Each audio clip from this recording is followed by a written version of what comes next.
Peradi Makassar telah menyiapkan 100 orang pengacara untuk mendampingi keluarga dan juga istri pengacara yang jadi korban penembakan di Kabupaten Bone, Sulawesi Selatan. Selain pendampingan hukum, Peradi Makassar juga memberikan konseling kepada istri korban yang dimana merupakan saksi kunci dalam kasus pembunuhan suaminya. DPC Peradi Kota Makassar itu telah membentuk tim investigasi dan sekaligus rekan-rekan advokat yang ada di Kota Makassar ini akan mendampingi khususnya kepada keluarga korban.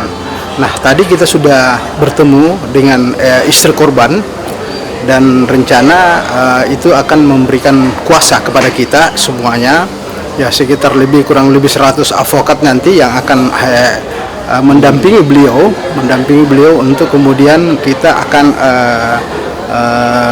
melaporkan atau mempersoalkan hal-hal yang memang belum ditemukan dan itu kita angkat ke kepolisian.